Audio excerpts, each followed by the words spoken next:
bloque ESAN vamos a conversar sobre las AFPs, el dinero que allí se deposita, cómo podemos utilizarlo, cuándo podemos utilizarlo y además cómo rentabilizarlo mejor. Lo vamos a hacer con el profesor Juan José Hopkins, quien ya está con nosotros. ¿Cómo está, profesor? Bienvenido al programa. Gracias por la invitación. Buenas tardes. Empecemos hablando de la AFP porque hay muchas personas que de repente aportaron una vez que se instauraron las AFPs y no saben que el dinero se sigue rentabilizando, que es suyo.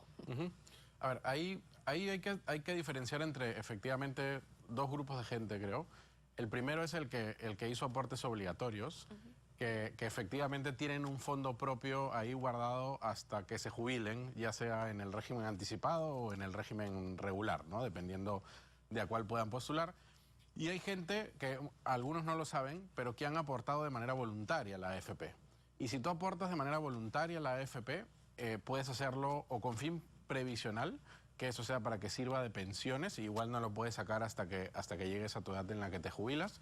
O si lo haces sin fin previsional, es como cualquier inversión que hagas, por ejemplo, como en el bloque anterior que estuvieron hablando de gratificaciones. Entonces podrías con tu gratificación ir a la AFP a invertirla sin fin previsional, y eso sí es retirable en cualquier momento. Entonces es como una inversión más que tengas por ahí, ¿no? Entonces, ¿Y es una inversión que paga bien? Paga la misma tasa, o sea, entras igual a la misma fuente de inversiones que cualquier AFP. Entonces podrías, dependiendo del fondo que escojas, tener una mucho mejor rentabilidad que, por ejemplo, un banco o una caja, pero obviamente, como también dijeron, a mayor rentabilidad, mayor riesgo, así que tienes que saber escoger. Ahora, usted ha mencionado el tipo de fondo, y es que uno piensa que en la AFP se deposita el dinero y bueno, no puedo escoger nada, simplemente puedo escoger si lo saco completo o tengo una pensión cuando acabe, dependiendo de la ley. Pero sí hay tipos de fondo. Sí, actualmente hay 4 tipos de fondo. ¿Cuatro tipos de fondo? 4 tipos de fondo, efectivamente. El menos arriesgado y que es obligatorio para aquellas personas que ya tienen 65 años o que ya iniciaron su proceso para sacar la pensión, es lo que se llama el fondo cero, que es un fondo que solamente invierte en instrumentos de renta fija, o sea, no tiene o tiene un mínimo de riesgo, casi nada. Es decir, voy a ganar poquito, pero seguro. Lo mismo, claro, siempre. Y mi dinero no se va a mover. Y tu dinero va a estar, o sea, no se va a perder, digamos, no va a disminuir rápidamente por una caída en la bolsa, por ejemplo. El fondo 1, que era antes el fondo menos riesgoso, que sí tiene más o menos un 10% de inversión en acciones, o sea, en inversiones riesgosas. O sea, de todo lo que yo tengo, un 10% se invierte. Se invierte, no, todo se invierte, porque lo invierto ya sea en depósitos a plazo en un banco o en bonos que me pagan una renta fija, pero todo se invierte, pero 10% de ese dinero se invierte en cosas, por ejemplo, en una acción, que mañana más tarde podría caer y por lo tanto el valor de mi dinero reducirse. Y ya el fondo 2, que es el fondo default, digamos, si tú entras a una AFP, entras al fondo 2. Ese tiene, si mi memoria no me falla, 45% aproximadamente de inversiones en este tipo de acciones o de renta variable. Es un poco más riesgoso. Y ya tienes de ahí el fondo 3, que es el más riesgoso, que tiene 80% de inversiones en temas variables. Ahora, lo que se recomienda, y esto es siempre importante, es que si tú eres joven, te vayas al fondo 3 sin pensarlo. ¿Por qué? Porque tú no vas a ver ese dinero o no vas a recuperar ese dinero por 45 años. Y lo que nos dicen los economistas es que obviamente el mercado fluctúa, pero en los ciclos siempre continúa subiendo. Entonces, si tú vas a mantener ese dinero por 20, 25, 30 años, siempre vas a estar ganando más de lo que ganarías en un instrumento de renta fija o en algo un poco más mixto como es el fondo 2. Entonces, si eres joven, hasta los 45 años deberías mantenerte en el fondo 3. ¿Hasta los 45 años?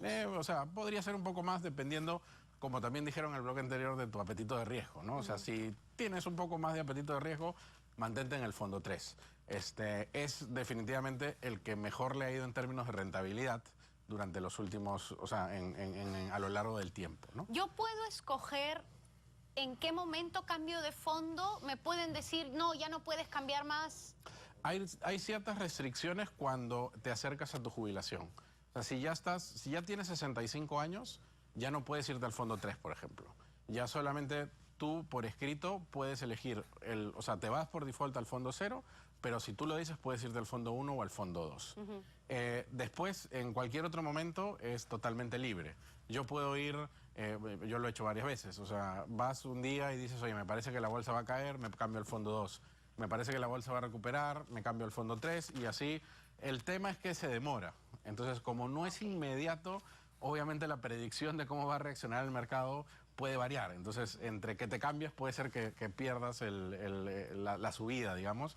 Entonces, yo por eso siempre recomiendo, si eres joven y vas a tener tu dinero ahí, mantente en el fondo 3. Yo escojo en qué se invierte mi dinero, porque ese es el gran riesgo.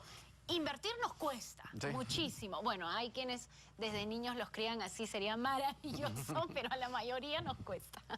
No, las AFPs tienen un comité de inversiones, tienen expertos, y ellos son los que deciden en qué se invierte, en dónde mandan tu dinero, con las limitaciones que obviamente les da la superintendencia, ¿no? O sea, ellos no pueden invertir en una autoconstrucción de un hogar o en cosas así.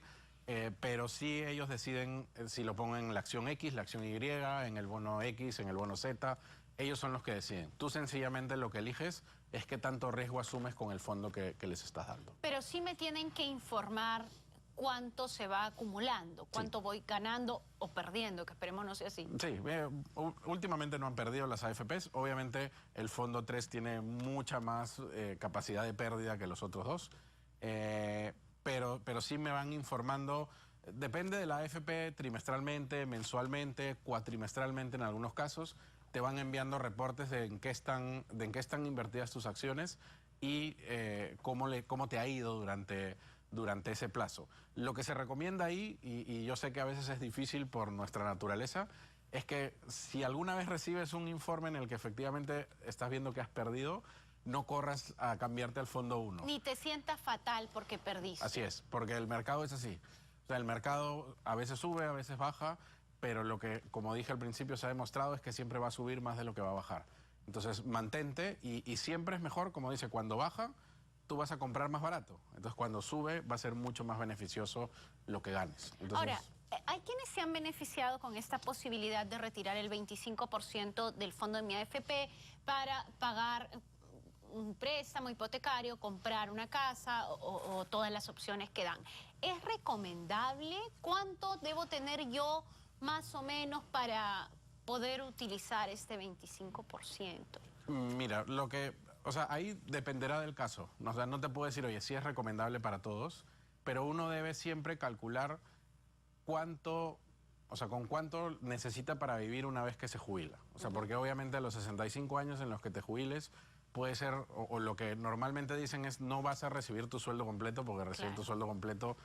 Entonces tienes que ver o tienes que hablar con tu AFP para hacer los cálculos y ver que efectivamente ese sueldo reducido que vas a recibir, 60%, 50% del sueldo, lo que sea, te alcance efectivamente mes a mes para vivir.